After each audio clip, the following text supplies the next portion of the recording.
Everybody, welcome back to another one of my budgeting videos. This is going to be my video updating my digital cash envelopes, the book that I use for tracking, and then also showing how much money I'm putting in them for the next 2 weeks. I believe, miss updating this last weekend. I was racing all last weekend. It was a 2-day race festival, and it was early starts and late endings, and I knew I wasn't going to get anything budgeting done on the weekend. I really thought I might get it on like the Monday and just be a little bit behind with that one, but it took me days to recover, which I know makes it sound like I'm horrendously out of shape, but if you're new here, I have a concussion. So this is budgeting with a concussion, which makes it oh so entertaining, I'm sure, but it did mean that it took me quite literally days to recover from the race weekend. Yeah, on top of that, there's just been things happening. Life is moving, and it's been a lot. It's been a good week. Don't get me wrong. I'm not trying to complain. It's just been a lot, and I could not bring myself on any of the days last week to sit down and update the digital cash envelope tracking book because like my brain was not braining, and sometimes I just have to wait until I can actually sit down and do the math. And so now that is today. Today, in case you were wondering, is Sunday, the 29th of June. So I got paid on the 27th. I just finished filming the budgeting video for that paycheck actually. And before I do the budget, I always have to sit down and update the digital cash envelopes, see where they're at, see what money needs to be contributed into them for the next coming weeks so that I can then do my budget. So I just sort of filmed them out of order this time. Now, these are notes I had left myself from last time because I am a forgetful human now, and I do not need them currently, but they are going to stay on these pages of the book once I'm done with these pages of the books for future reference if I ever need to look back and I'm wondering what in the world I did, because I do things like that often. I have to look back to find information and I don't remember, so I need to leave myself notes. Now, where we left off last time was up here on the 14th of June, where I was kind of getting everything reconciled and figured out. So I left the groceries category with $27.95, miscellaneous with $21.50, fun had $60, physio $15.75, transportation $65.70, except really it was $0 because I pulled that money out to pay to the Visa. The only thing I have problems with paying with the prepaid credit card is gas. For whatever reason, that card will not tap at a gas pump. Where I live, you have to pay for the gas before you actually pump it. So really, you're pre-authorizing a card to go up to X amount of dollars, say 100. And then the system checks that, yes, you can, you're good for the 100 on that card. And then it'll let you pump however much gas you want up to the maximum of whatever you were pre-authorized for. It doesn't matter if I manage, because the system automatically, with a lot of the gas pumps, automatically assumes $200 pre-authorization, which this prepaid card doesn't usually have that much on it. So I understand why that doesn't get approved. But when I've managed to catch it before it just sort of flows through and tries to process for 200 and put it down to a lower amount, it still doesn't work and won't take the card. So I end up putting my gas purchases on my Visa card and then moving the money off of the prepaid credit card from the transportation category onto my Visa to pay off the gas that I have purchased. It works. It's a couple extra steps, but it does work. And it does also mean that even though it's annoying, those extra steps, the money is sitting on this prepaid credit card.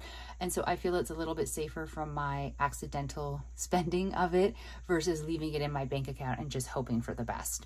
So this one, all of that to say, was actually left at a $0 balance. So on the 18th of June, I had a physio appointment for $15.75. On the 19th, I went to Save On and spent $11.36. I honestly could not tell you what I bought for $11.36. I have no idea what I purchased or what I was doing there on that day. It's completely blank. I think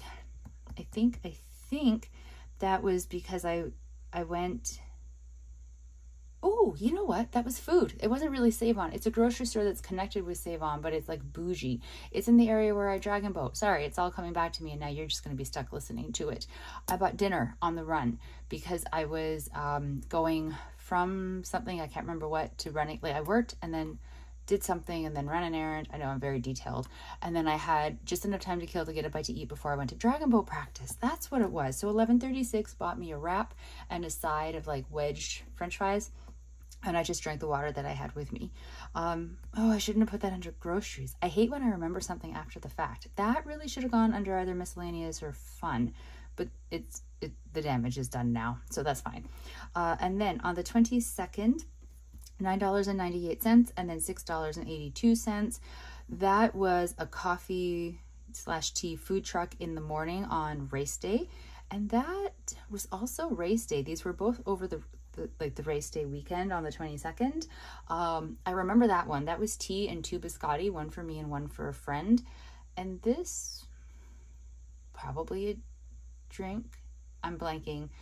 I lose memory a lot, so another fun little perk of a concussion. But these were from race day expenses, basically.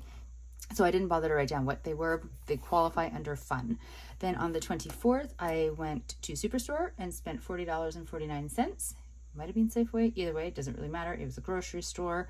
I knew that I was going over the grocery category, but in my head, I had already told myself it was okay if I went over. I knew I had roughly like $28. Totally did not anticipate putting this incorrectly under that category, and that I was going to be going over by some money, but the amount I was going over, I was fairly certain was going to be covered by the miscellaneous category.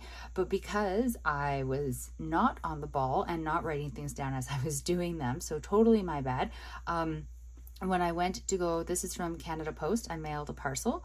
I just didn't take into account all of this miscommunication on my part. So $40.49 on the 24th out of groceries. And then on the 25th, I went to the post office, mailed a parcel for $18.91, and I had another physio appointment for $15.75. I was not anticipating having 2 within the same pay period. I was only scheduled for 1, but I got in on the waiting list, which is why this category was not fully funded to accommodate for 2. Normally, my physio column is the best organized of all of them, because usually my appointments are booked in advance. I know exactly how many appointments I'm going to have in the upcoming 2 weeks that are going to cost me money. And then I put that exact amount of money needed into this category. And so then you'll see it routinely going to a 0 balance because I've used the money that I was anticipating using. Not this time. So this has left me with a negative balance in groceries of $23.90, miscellaneous with a balance of $2.59, fun with a balance of $43.20, physio a negative balance of $15.75, and transportation a 0 balance. Transportation was the easy one of this particular pay period. So not my finest numbers, but I mean, they could always be worse. Now I should have, like I said, I should be taking that $11.36, putting it back into groceries and pulling it out of, say, like the fun category or something like that. But I'm just not going to bother at this point. It's all paid. These are the numbers that I'm going to work with. I'm not going to overcomplicate my life by trying to move things around and get things settled again. So now we are, what did I say we are? We're June 29th. So June 29th, and we are adding money back in. So the grocery category is getting $114.68. I will explain that to you, don't worry. Miscellaneous is getting $30. Fun is getting $60. Physio is getting $47.25, and transportation is getting $20. Now, let me explain a little bit. The $114.68.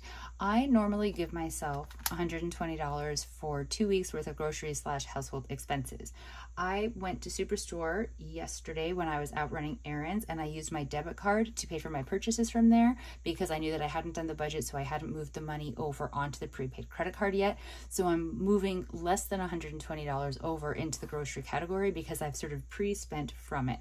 So I spent $29.22 at Superstore yesterday, which means I would be moving over $90.78 into the grocery category, so that I am, does that make sense? I don't even know the right word I need to use to explain that. That makes sense, right? But I'm in the whole $23.90, and I don't want to short myself and give myself even less money in this category. So I'm adding $23.90. Which means I'm contributing $114.68 to the grocery category, which means, even though it's not all going to be played out in the written calculations here, I brought the $23.90, I got out of the negative, I brought it to a 0 balance, I contributed $120 minus the $29.22 that I purchased at Superstore yesterday preemptively before I did the budget. So it has gotten myself out of the negative, so I'm not starting, or I'm not going into like the upcoming 2 weeks shorting myself money for this category, which is what I used to do, and it really just makes a cycle that you can't come out of. But I'm not overfunding it because I am taking accountability for the fact that I purchased some items yesterday before I sat down to do the budget. Okay, makes sense? I think that makes sense. So negative 23.19 plus 114.68 means that my balance for the next 2 weeks for groceries is $90.78. For miscellaneous, that one doesn't really need any explanation. I gave myself $30. I have another parcel that I have to mail that I'm pretty sure is going to be over $30 because it's really heavy. So I might pull from fun to help go towards that. I have no idea actually how much it's going to cost. So we will find that out. And I say we, but I mean me. I will find that out at the post office and have a little bit of a cry in my car probably afterwards. $43.20 was the balance left in fun. And I'm adding 60, which may seem excessive. However, oh, I should have written this in the same way that I did the groceries. I preemptively purchased from this category as well. So, so I went out to brunch yesterday. I spent $43.33, 37 cents. So I actually will have $49.83 in there. I'm going to add in that purchase later. Don't ask me why I didn't track them both the same way for groceries and fun. I don't like to make logical sense like that. The physio category is negative $57. I'm adding $47.25 so that I have a balance in there of $31.50. I'm basically paying myself back to get this category to a zero balance as well, and then paying for the next 2 weeks because I have 2 appointments that are going to cost me $15.75 or whatever it is per appointment. And then transportation, it had a zero balance, and now it has 20. So that is where we're at. I really don't know why I did that. Since I did the same thing, I preemptively purchased groceries and I preemptively went for brunch before doing the budget. You would think I would track the 2 columns the same. You can judge me, that's fine. It's fine. I just didn't do that. But yeah, so that is the update on the digital cash envelopes. Not as confusing as it could be, realistically, if you think about how some of them have been in the past. So I think I'm going to move these notes over to this side since they are for this page of calculations. And now we're on this one. This is the first like full time I'm doing like the pages side by side instead of just using one column over here and then switching to the next page. I really like it. I think it's going to be a much better use of this book. And I have a lot left, but not really a lot left. And I really like this book for this tracking. So I'll be sad when it's finished. And there it is though. The digital cash envelope updates.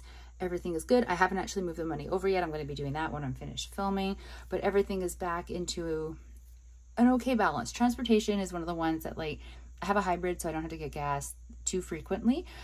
So hopefully I'll get at least one more paycheck in there of putting money in before I have to get any gas. Physio is going to be fine. I won't have more than 2 appointments that I have to pay for in the next 2 weeks because she's a massage therapist that I see for my neck injury, and I see her max 1 a week. Fun, it's not quite as big as it looks like. I already explained that. I am going out for dinner with a friend tomorrow. We're going for sushi. I'm very excited. Miscellaneous and groceries are perfectly acceptable, I think. So pretty decent, I would say, for these digital cash envelopes, especially since I was catching up 2 weeks worth, and usually that throws me and I make a lot of mistakes, but I don't feel I have done that this time. So thank you very much for following along with my budgeting journey and these digital cash envelopes. If you budget using cash or digital cash, I would love to hear about it and how your tracking system is. I kind of made this up as I went along and have like tweaked it here and there as I've been using it, because tracking them digitally is a little bit, I find it a little bit harder sometimes than tracking cash, not just because if I don't remember to write something down, I don't have like a receipt tucked away in an envelope or something, but it just somehow, maybe it's just me. Maybe it's just me making mistakes with it. I don't know, but I would love to hear what you are doing and how your budget is going. Thank you very much for watching my video. I do very much appreciate it. I will talk to you all in the next one. Stay safe, everybody. Bye.